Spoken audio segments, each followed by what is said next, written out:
Billy the Liquor Guy here.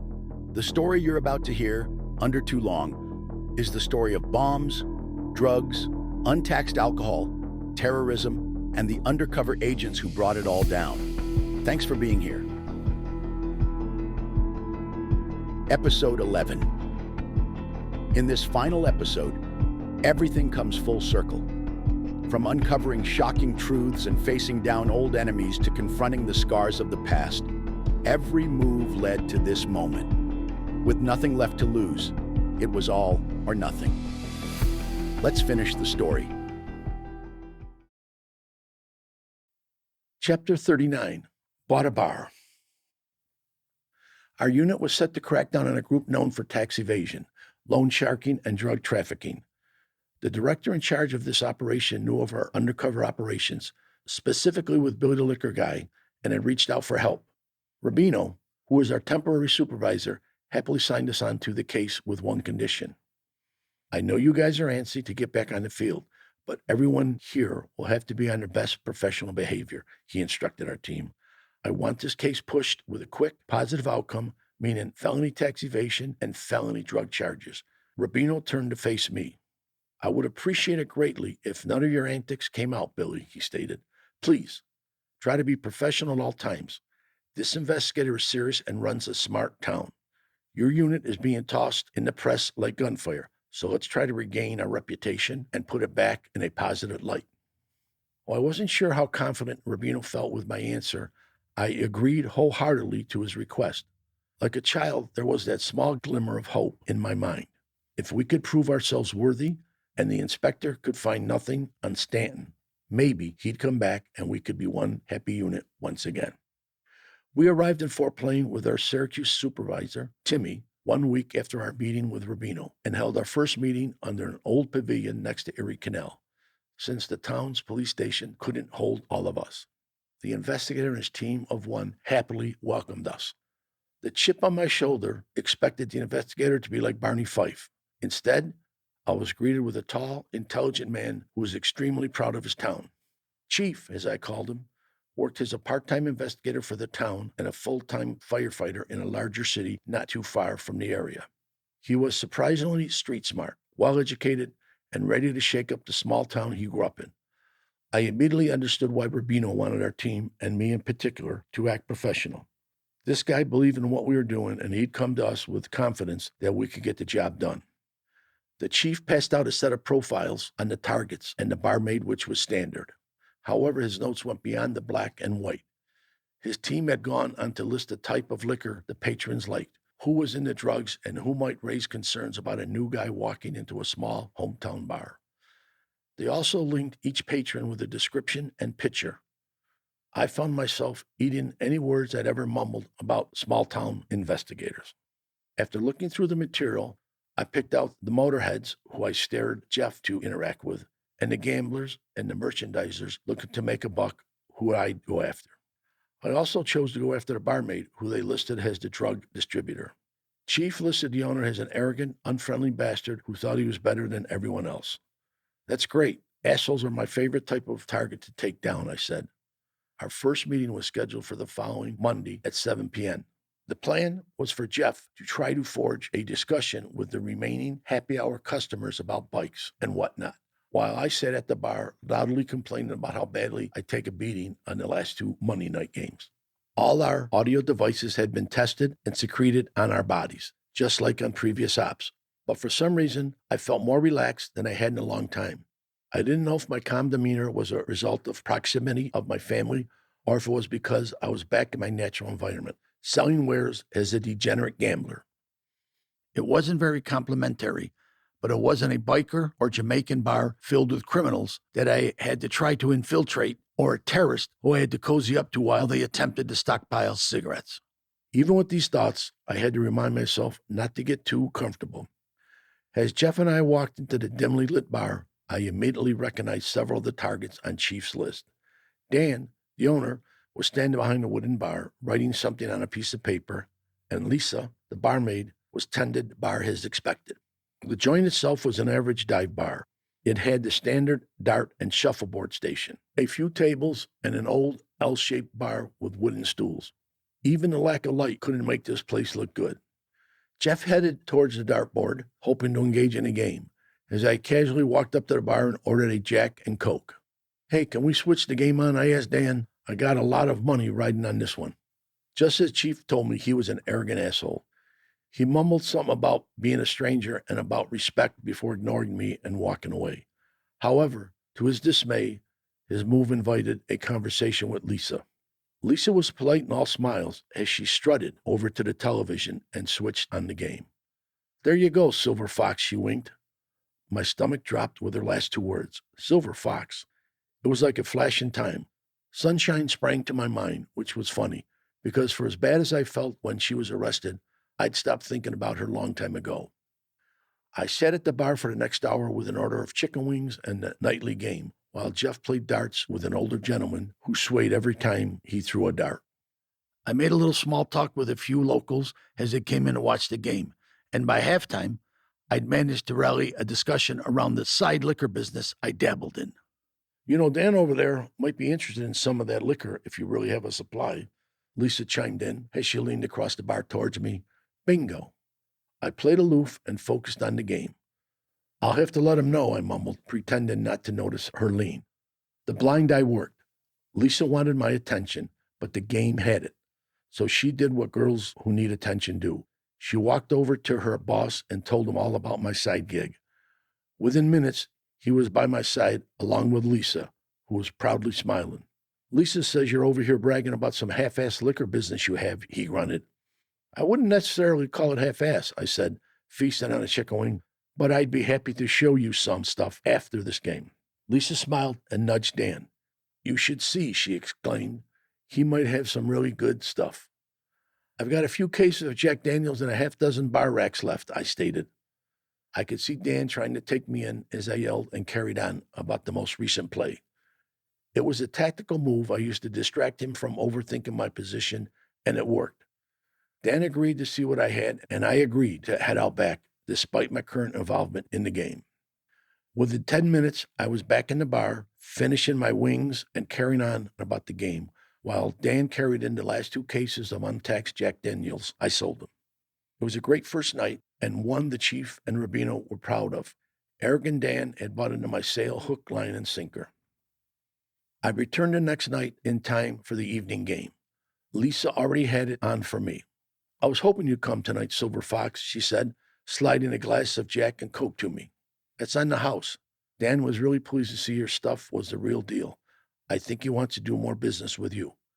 "That's good," I said nonchalantly. "How have you been?" Lisa took my invitation for conversation and ran with it. She told me about her job, bar patrons, who she liked, who she didn't like, how long she worked, how often she took a break, hint, and how curious she was about me.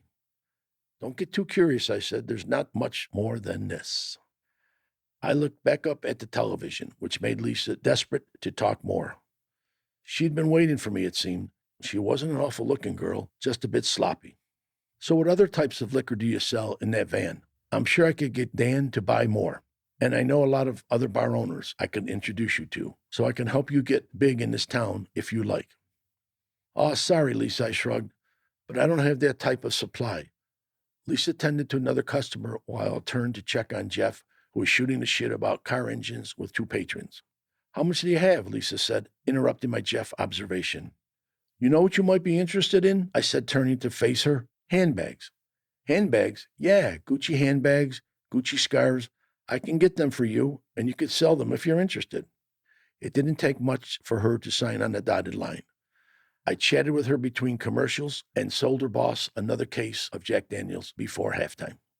We waited a few days before we re-entered the bar, full of counterfeit items for Lisa. She gushed over the large box of purses and promised to sell them all by the end of the week. "I slipped my number in the box," I winked as I took a seat. "Call me if you need anything." Lisa gave me a seductive wink back and slipped me a drink on the house. She called 2 hours after the bar closed that evening. She was drunk and lonely.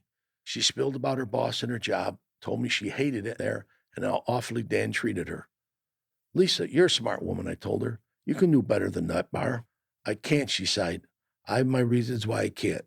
I mean, it's close to my home and close to the people I trust. Do you trust Dan? Yeah, I do. I grew up with these people, Silver, she said. We all know each other like the back of our hand. So, can I ask you something personal then? I said. I don't want you to be disappointed in me. How could I ever be disappointed in you? I ran my Coke speech. I told her my source in the city had dried up, and I didn't know people here. Let me see what I can do, Silver Fox, she said. I can't promise anything. Lisa, you really are a great girl, you know. And with that, I opened up the drug outlet Chief was waiting for. Lisa called me the next night. She had stuff. Meet me for lunch tomorrow, I said.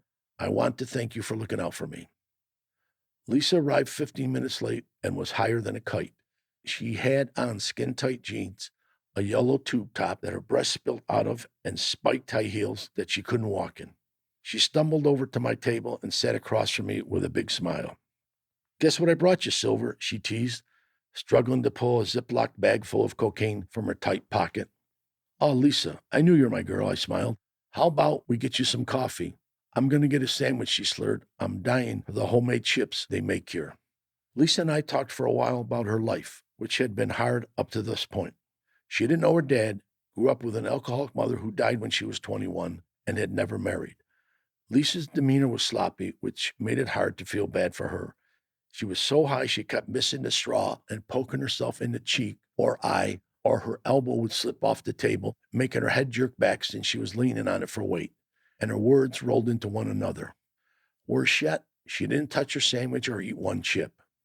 Can you come in and see me tonight? Lisa asked as we wrapped up the afternoon.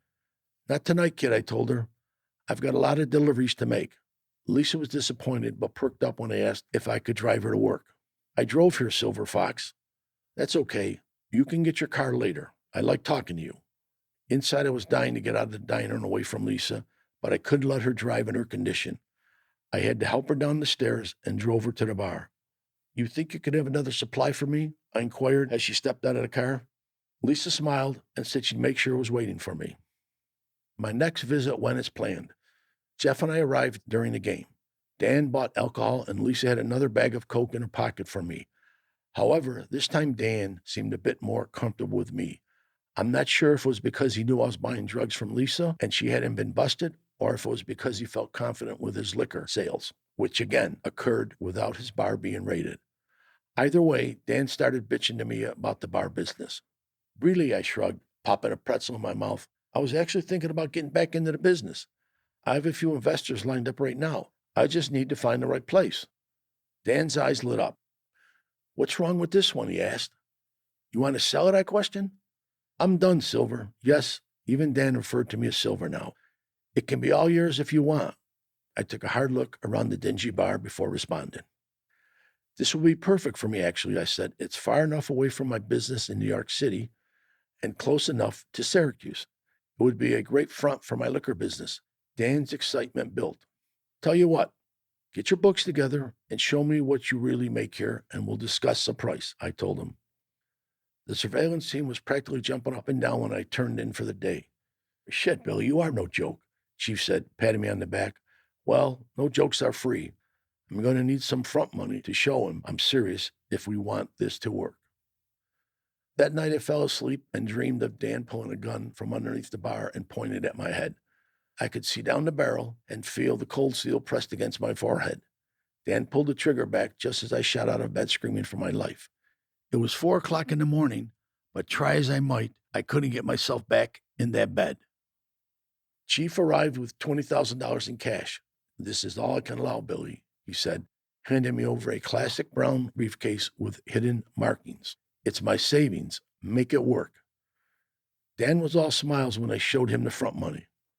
You got the books? I said as he counted through the stacks of bills. Yeah, it's in the back.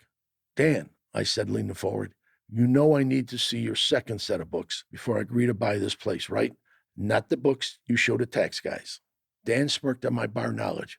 For those unfamiliar with this term, a second book is the money a bar makes. The books auditors and tax collectors see are filled with the least amount of money a bar makes. We needed credible evidence of how much Dan was evading from the state. Yeah, I've got those books too, he laughed. Dan bragged about the amount of money he'd hidden from the state for the last 5 years. His arrogance and stupidity made it easy to take this asshole down. He spilled everything. He led me through the back of the bar and into the basement, where he showed me where he stored all his untaxed liquor and beer. The trick is to underpay your employees, skimp on all the documents you provide to the state, and deal in cash whenever you can, Dan told me before he reached the back of the basement where his second set of books were waiting.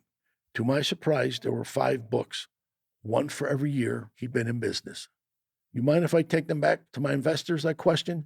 You've got quite an operation going here. I think they'd be interested to learn what you know. Not at all, he smiled. I'm glad to be of help if I can.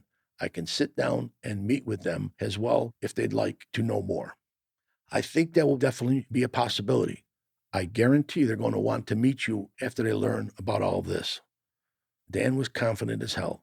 His chest stuck out and he had a little stride to his walk as we exited the basement. Thanks again, Billy, he said, shaking my hand. You got it, Dan. I'll be in touch soon. I jumped back in the van with Jeff and pulled off as Dan stood outside, happily waving to me. While the chief and his team dissected the books, I tried to find a way to get connected to Lisa's dealer. I arranged another meeting with Lisa the next afternoon, back at the diner. When she arrived, she was higher than she'd been on our previous occasion. Her white tank top revealed track marks that ran down her arms. Lisa, the stuff you've been giving me is good, but I need a larger quantity, I said once we were settled. Wow, you're worse than me, she slurred. It's not all for me, I said, shooting her a smile. I think I have a side business that you and I can get into together. Lisa perked up with the mention of you and I. I'd like to meet your seller to discuss my plan. He can be a crucial part of it. He's not going to go for that, she immediately stated, shaking her head. You let me handle that, I said, putting my hand on top of hers. I might be able to sway him once he hears my deal. After a bit more convincing and proper you and I word usage, Lisa agreed to arrange a meeting between the two of us. 2 days later, Lisa advised me to meet her by the thruway exit, where I'd follow her to his location. When I arrived, Lisa was out of her mind. You can't drive like this, I said. Why don't you just come with me? No, she said as she stepped away from me. He won't come out if he sees that I came on your terms. If you want to meet him, you have to let me arrive first. All right, I said. My mind spun on how to get around this scenario. Give me a minute to use the restroom and we'll head out. Once inside the bathroom, I radioed the team. You can't let her go out on the road like that, Bill, they yelled. We have eyes on her now. She can't even stand up. Guys, we've got the state police ready for this takedown, correct? Can we call ahead and have them stop traffic? We can bring 2 more undercovers out to box her in while she's driving. A few choice words, and are you out of your mind? Spat across the line. But just as I thought it was a lost situation, the chief radioed in and gave us the go-ahead. Just hold her off for 20 minutes so we can notify everyone. Shocked by the chief's decision, I bought time inside the gas station with Lisa, who tripped over herself. We've got to get going, Silver. He's waiting, Lisa said as she caught herself on the chip rack. He'll be fine, I said. Let's grab a soda to celebrate our new future. Lisa tucked her arm in mine and walked over to the soda machine, where I took my time pouring a drink and searching for money to pay. We've got to go, Silver. Lisa tugged on my sleeve, which caused her to fall on the floor. I pulled her up while the gas attendant stared at me and walked her back out to her car. I prayed everyone was ready to go. Go slow, I told her. I can't get pulled over in this van. Lisa saluted me and waited for me to get in, which I lingered doing. By the time we pulled onto the road, there wasn't a car in sight. I followed Lisa as she swerved through the toll booth and off the ramp, where 2 undercover vehicles waited as planned. It took less than a minute before Lisa pulled off the ramp, drove straight into the grassy median between the highway lanes. The undercover cars and I acted fast. We pulled up alongside her and helped guide her back onto the proper lane of traffic. But she jolted her car left and headed for the other side of the road. She's on the other side of the road, Chief screamed over the radio. End this now. Get that spaz off the road. The 3 of us blocked Lisa's car in and brought it down to a crawl. Her head darted around trying to figure out what was going on, but she didn't need to. Within 2 seconds, the state police swarmed the scene and pulled her over. I immediately told the officers to arrest me so that she could see me handcuffed. Lisa, I yelled heartbroken as the officer laid me in front of her vehicle and handcuffed me. You promised you wouldn't drive fast. Oh, Silver Fox, she cried as they faced her to me. I didn't mean it. I'm sorry. I didn't mean it. They placed Lisa and me in cars across from one another As Lisa looked over to me, I looked down in an act of heartache. Don't wait to go back to the office, I told the investigator behind the wheel. Get her to spill now while she can see me. Let her know you're going to send me away for 5 years unless she tells you where her dealer is located right now. 10-4, sir, the investigator said as he stepped out of the car. I watched Lisa as she cried and carried on with the investigators. Within 5 minutes, the case was closed. Lisa gave up her dealer's location, contacts, and a number of weapons in his house. Police raided his home an hour later with triumphant success. Lisa was charged with DWI and placed in a cell for the evening so she couldn't run back to the bar. Dan, who was behind the bar due to Lisa's absence, was rattled. Of all things I liked about this sting, Dan's chicken wings were the best I'd had in some time. Since I knew this would be the last opportunity I had, I ordered a dozen to go. Dan returned with my order ready to talk business. So, what did the investors say, he asked. They're on the way to meet you, I smiled. Dan stuttered. They're coming now. Shit. Lisa didn't even show up for her shift. She's probably high somewhere again. You've got time. I've got to drop off an order in 45 minutes and then I'll bring them back. Just wanted to give you a heads up. Dan poured himself a shot. You know what, Dan? How many wings you got back there, anyway? Think you could whip up an order of 150 for when they come?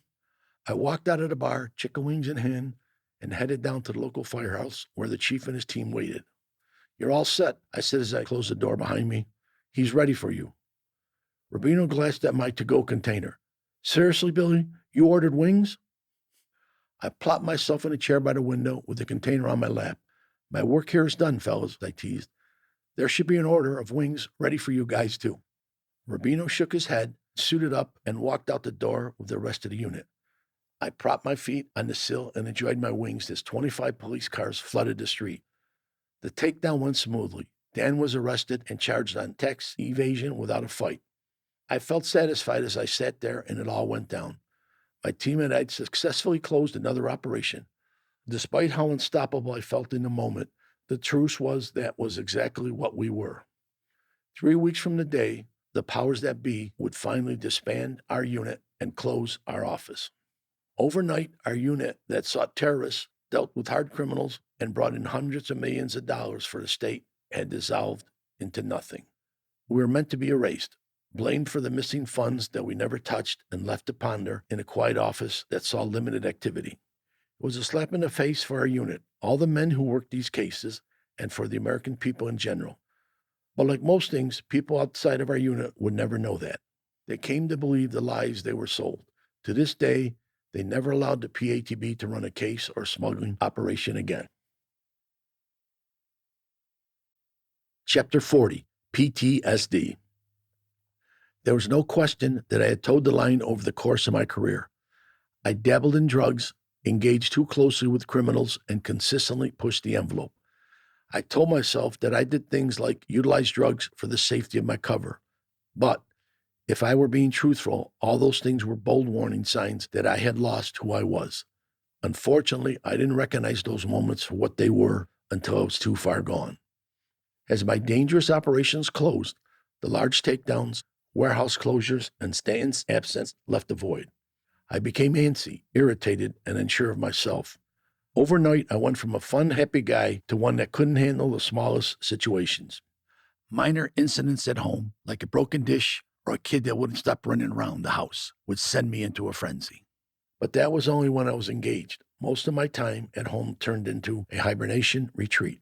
I'd head to my room within minutes of arriving home, throw myself in bed, and either sleep or watch TV for hours at a time. At first, I chucked my new behavior off as exhaustion. I told myself the years spent on the field had caught up with me. The only problem with that theory were the restless nights I experienced. I'd wake up every night with my mind racing, cases, situations, Nash, Double J, Steele, Stanton, and the warehouse seemed to play with me, and trying to untangle one thought from the next seemed impossible. My wife frequently woke up to find me staring out the window at 3 a.m. As a social worker, she'd pull up a seat beside me and express her concerns about my stressful patterns. But I'd shut her down. This is why I don't like coming home, I'd snap. I can't get any peace. I can't just be left here to think. Do you have any idea about all the shit I have done?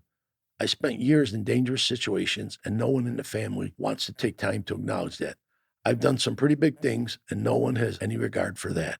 My words came out in anger.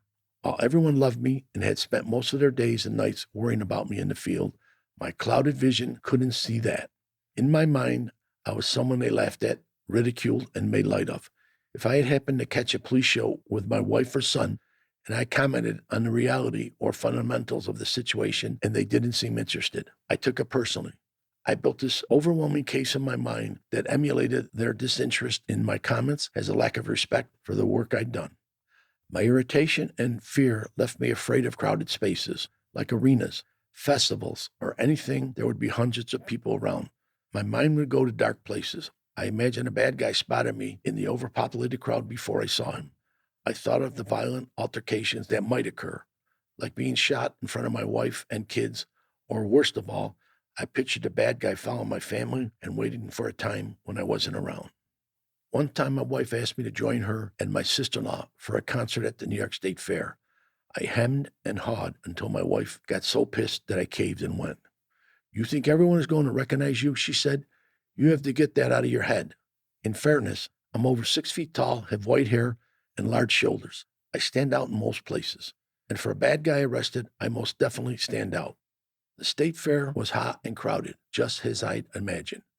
There were people everywhere, so even choosing a direction to focus on was impossible. My palms were hot, and a cold, clammy sensation spread throughout my body. I walked next to my wife, making our way through the crowd to see the animals, visit the butter sculpture, and of course, the food court. While we were waiting in line to try fried Twinkie, I saw a man I recognized. I told myself not to panic, told myself to breathe, told myself I was imagining him. That was all in my head. Yet, as I looked again, the man I recognized who was standing beside a group of bikers immediately had a face and a name. He wasn't anyone I arrested, but he'd been involved in Nash's group. I had a clear image of him taking his shirt off across from me in Nash's basement. My mind shot into work mode. Turn towards your left and keep walking, I whispered to my wife. My wife began to protest since she hadn't ordered yet. Turn to your left and walk away now. We have to leave this spot immediately. I remained 3 people deep as I followed her back to the horse stable. Despite my dark thoughts, I'd seen the bad guy before he saw me. Too engrossed in his beer and a group of comrades, he never looked my way. Are you sure it was who you think it was? My wife asked me once we stopped. Honey, the reason I'm still alive is because I can recognize these people.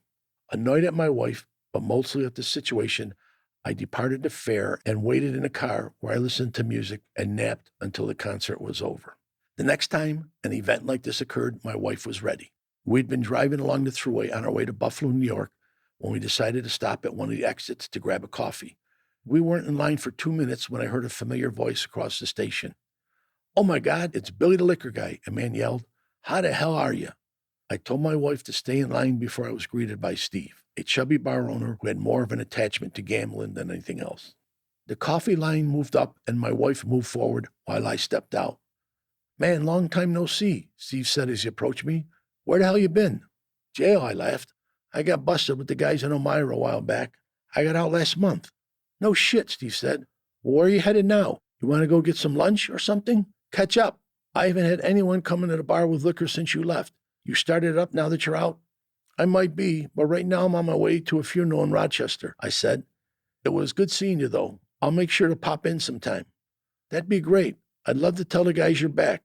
Me too. It'd be good to shoot the shit with everyone and see how they're holding up. Well, once you come in, I'll arrange it. Billy the Liquor Guy. Wow. So cool to see you. You too, brother. I'll be in touch next week.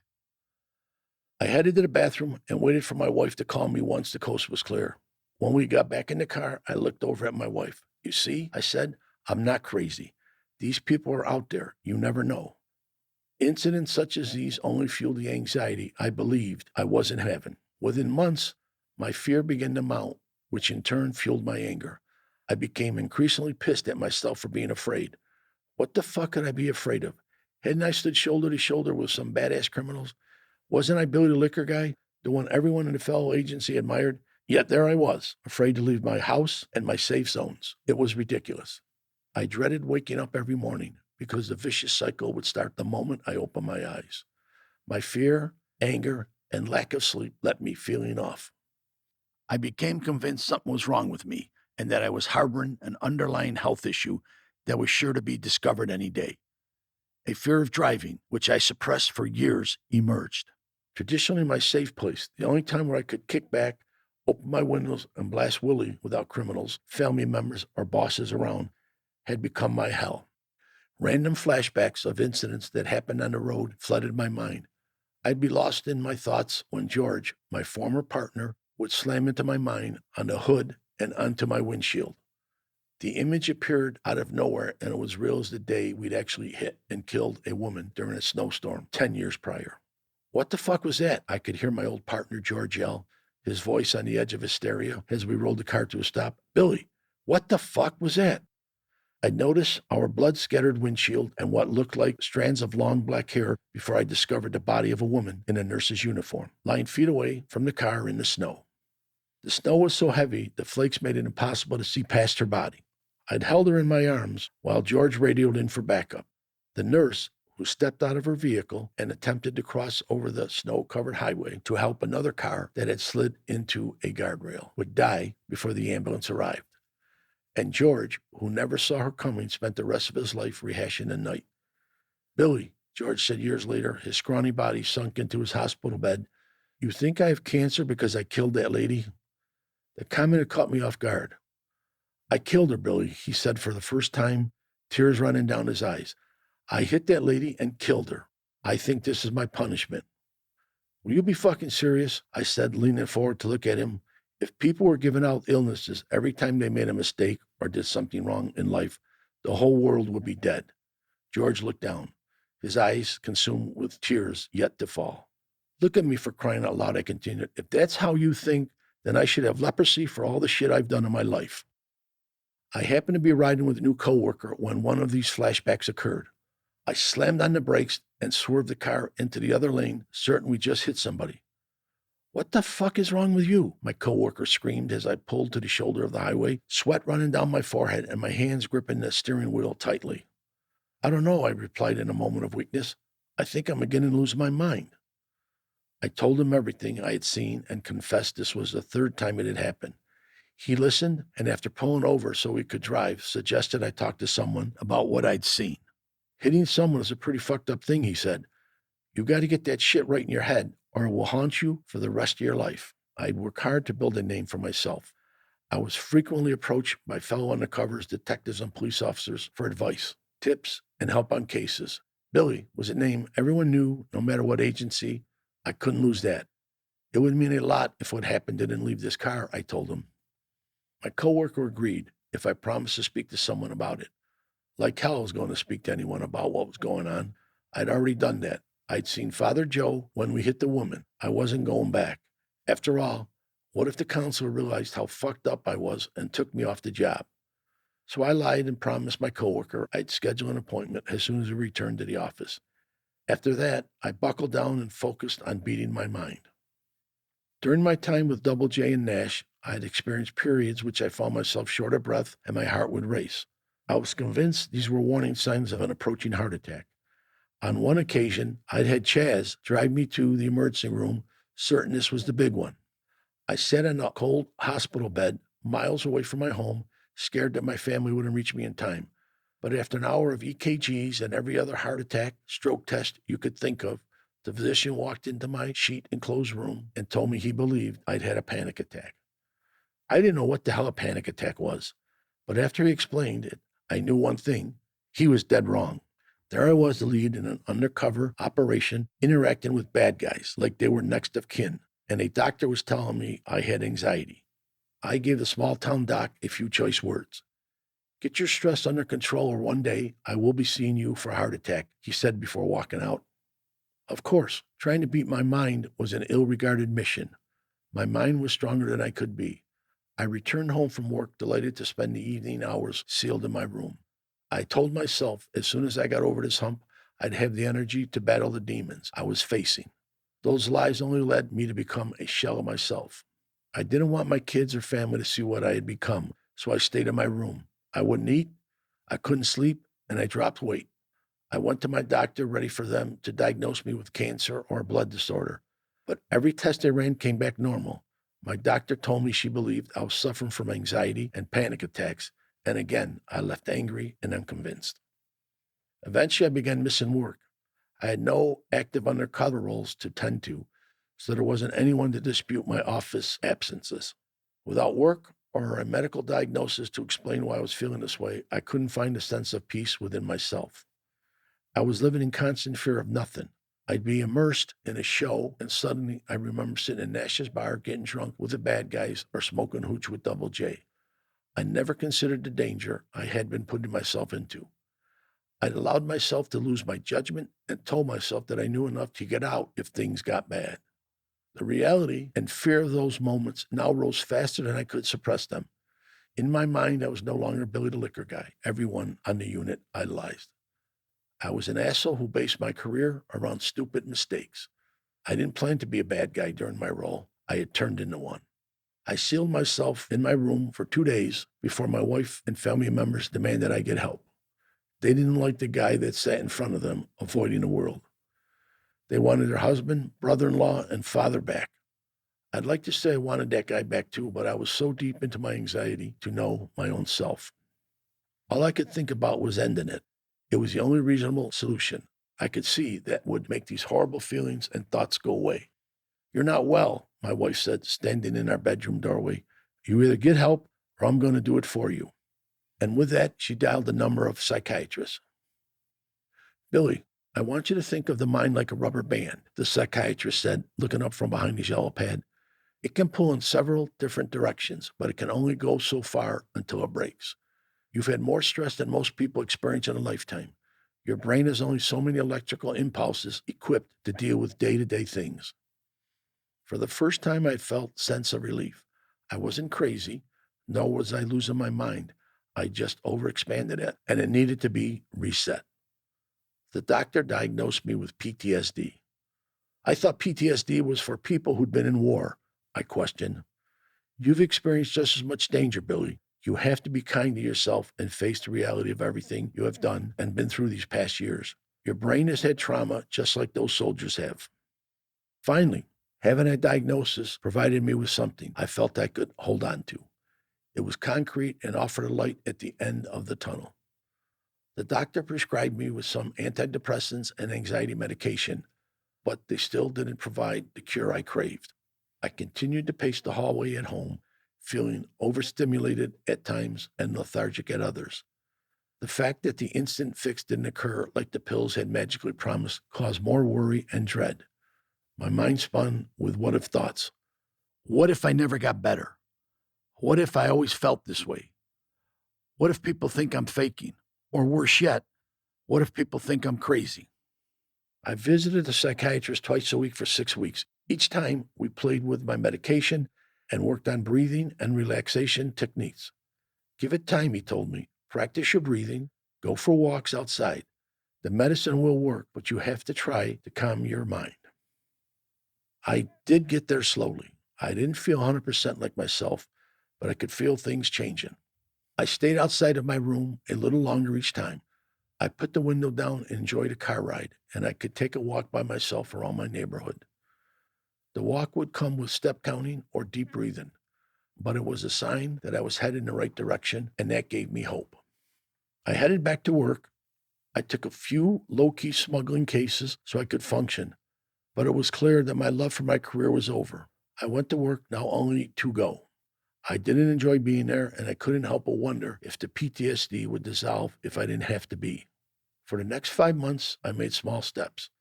I still had to pump myself up to get in the car and drive to work every day, but I went. One morning, I walked into work, counting the 14 steps from the front door to my desk to get called into the main office. I sat in my chair, closing my eyes, and taking 3 deep breaths to calm my nerves from the surprise sequester before I recounted the steps from my desk to the conference room. My palms were clammy, and the hair on the back of my neck was on end. Mentally, I was certain I was walking into an office filled with corporate suits about to fire me. Instead, they handed me an early retirement package. "We wanted you to be the first to receive this, Billy," a representative from the Attorney General's office said, pushing a large manila envelope across the table. "Several law enforcement officials will be offered a package similar to this one by the end of the week, but we thought you deserved to be the first person to see it. You've done a great deal for the state, Billy. We'd like to think this is a great incentive to show our gratitude for you and your family. It's time, my wife said. You've done a great job. Take your reward and close this chapter of your life. It's time to see what else awaits you. I signed the papers that evening and returned with one condition. I didn't want a party. I didn't want a fuss or any attention. I wanted to close my desk and depart that afternoon. The higher-ups agreed. I handed over my paperwork, badge, and gun and walked out of the building as if it were an average Tuesday. It felt wonderful. However, wonderful feelings only last so long. The illusions that my PTSD would end as soon as I was off the field caused me to quit taking my medication. I began to feel invincible. I was overly excited, on a constant high, and extremely energetic. I began walking around my neighborhood 10 to 12 times before wanting to retreat to my porch. I began swimming again, taking 20 laps at a time. I joined the gym and went for long car rides and reconnected with friends and family members who hadn't seen me in years. It all seemed good until it wasn't. The reality was my PTSD didn't care if I worked on the field or not. It was here to stay, no matter how soothing my surroundings. And within a month, my symptoms returned. Fear kept me bound to the house. Flashbacks haunted me at night, and sleep again became hard to come by. My wife convinced me to go back to my psychiatrist, who I'd stopped seeing at the same time as I stopped taking my pills. That was not happiness, Billy, he stated when I told him how great I felt when I stopped taking my pills. You were having a manic reaction. It's a beautiful high that your mind uses to mask how badly you are hurting. Begrudgingly, I began my medicine again that evening and decided to try a local support group that the psychiatrist recommended. It took everything I had to walk into the first meeting. My mind ran wild with embarrassing scenarios. You're here to get better, my wife said, squeezing my hand as I tried to work up the courage to go inside. As I walked down the stairs into the beige-colored basement, I noticed that the majority of the people appeared to be veterans. My sense of flight kicked in. I was ready to turn and bolt just as an older gentleman sporting an old army jacket and long hair walked up to me. The coffee ain't too bad, but the cookies are worth the meeting, he said, extending his hand. My name is Mike.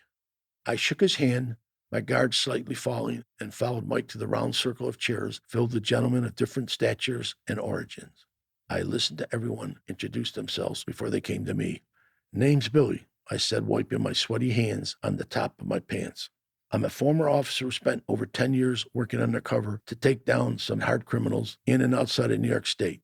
I'm here to help cope with my recent diagnosis of PTSD. My mouth flooded with the taste of bile as soon as I stopped speaking. I was waiting for the angry mob of veterans to yell at me, hit me, or tell me to leave. Instead, they began asking me questions. What had I done? Who did I work for? Would they know of any big arrest? My body shook so badly that I couldn't speak. Mike came to the rescue, talking to the group about other things, while I sat there trying to breathe and get myself together. After that, group meetings became easier.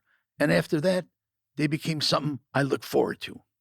I awaited my weekly meetings with the guys and even purchased coffee so they could enjoy the soft butter cookies the nice church ladies donated with a good cup of coffee. As my strength grew, my psychiatrist recommended I keep a journal. Tell the truth, admit your mistakes, and share your stories upon these blank pages. Let them become the canvas of your life, he told me. You always showed up in your career, no matter how scared you were, and completed your job. You owe it to yourself to show up and complete this now, no matter how scary the words that come out.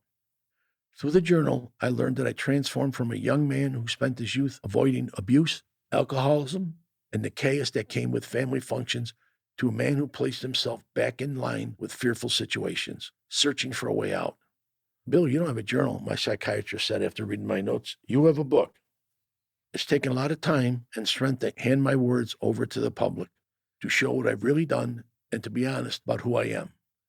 It's scary to consider what people may think of me after they read my words. But just as I couldn't put myself out of the line of fire when it was too deep, I can't filter how people are going to feel about the work I have done. The only thing I can do is expose the truth, and that's exactly what I have done. Epilogue. I still got it. Stanton and I remained close after everything ended. His private security business thrived and took on large cases for business and law enforcement around the country. I took jobs with him from time to time. 10 years later, Once we were officially cleared of taking any money and the findings showing the money was illegally displaced by a borrowing agency, which we were legally bound to remain quiet about, Stanton placed a new offer on the table. I'd like you to go to Tunisia and hunt down Saeed, he said. I need him to come back. The FBI no longer has him under watch. Stanton explained that Saeed was living with his family off the coast of Africa. You always said you dreamed of swimming in all parts of the world. Here's your chance, he added. Intrigued, I ran the idea past my family. Why would you want to do this? They questioned. What's in it for you? Minus an all-expense-paid trip to Africa, I saw this as a test. I wanted to prove that I still had it, that I'd worked my way through PTSD, conquered the fear of getting older, and could still handle the best of cases with ease. Despite my family's misgivings, I boarded a plane to Tunisia with only a phone number. I had no return ticket because I wasn't sure how long it would take before I could turn back. The heat and humidity hit me as soon as I stepped out of the airport. My body was tired from the flight, and I could feel my nerves beginning to settle in. A gentleman speaking broken English approached me and asked me where I was going. My hotel was a 5-star, so his eyes automatically lit up as he grabbed my bag, called me sir, and welcomed me to ride in his cab. As I slid onto the cloth seats, I told him to put the meter on. No, meter broke, he replied. I casually leaned forward, pulled out my badge, and said, no, it isn't. The driver laughed and flicked the switch on. Tunisia reminded me of Haiti, except there were a lot less walls and a lot more guys with machine guns. When we pulled up to the hotel, there was a large iron gate with 2 cone-shaped cement pillars that looked like missiles. Out of the security shed came 2 gentlemen with badass machine guns and mirrors, which they placed under the car to look for bombs. I questioned if ignoring my family and coming here was a smart move after all. But what was done was done. As I exited the taxi, the driver handed me his number, suggesting I contact him for any travel I needed to do while I was there. I took the number and checked into my room.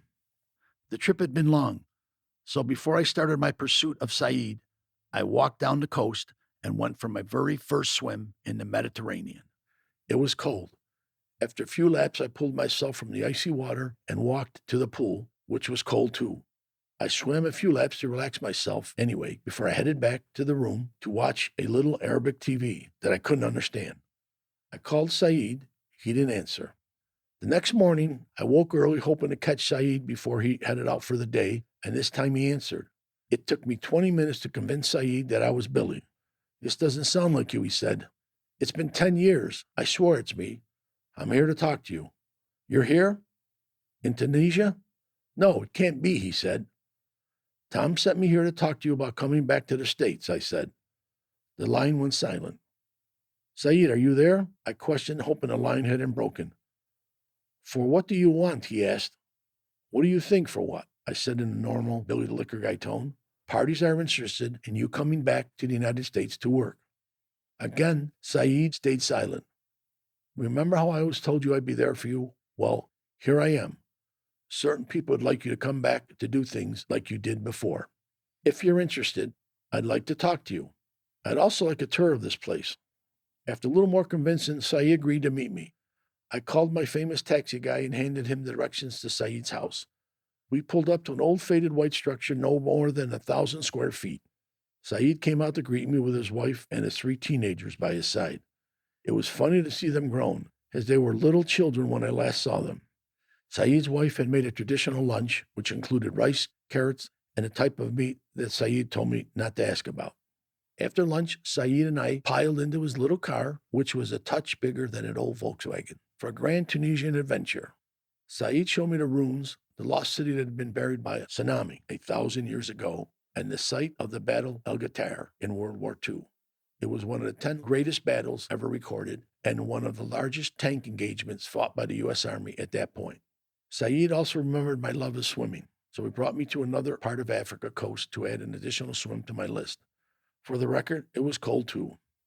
The rest of the day consisted of visiting through Tunisian cities such as Kairoun, Hamani, and Mademainfax. It was extensive, but it was something I would never experience again, and Saeed knew that. You want me to get closer to Libya, Saeed joked. Are you fucking crazy? Absolutely not, I said. Good, he said, because I was going to take you closer anyways.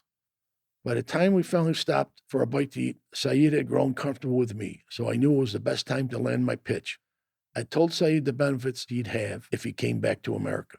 Stant only needed him for less than 90 days. He'd be well paid for his time, and he'd clear his name at the U.S. borders. We spent the evening laughing about the past and joking about the crazy things we did during our previous operations before he brought me back to my hotel. I spent a few more days with Saeed, which was a little longer than I'd planned. I didn't have access to a washing machine, and between humidity and salty air, my clothes and body were beginning to stink. I found myself missing the States, longing to watch real TV with real sports and using a shower that I could fit into, and ice. For some reason, getting ice was very difficult there. Luckily, after the third day, with a cheap $8 flight to Morocco to visit Casablanca, I convinced Saeed to return to the United States. I was psyched. I finished my paperwork, said goodbyes, and headed straight to the front desk to book my return flight to the U.S., all while dreaming about a regular-sized toilet and a nice iced coffee from Dunkin' Donuts. Back at home, Stant was impressed with what I'd done. "You still got it," he said. "I never doubted you for a minute. Billy the Liquor Guy will always be within you. It's a talent you were gifted, and you've transformed agencies because of it. But you don't need me to tell you that. You've known it all along." Regardless of what I knew, one thing was for sure. My work here would finally be done. Officially. Surviving the life was one thing. Living with it was another. Even with the mission over, the shadows of that world never truly faded. But in the end, it was all about the choices we make and the ones we have to live with. Thanks for listening. This story might end here, but the fight never does.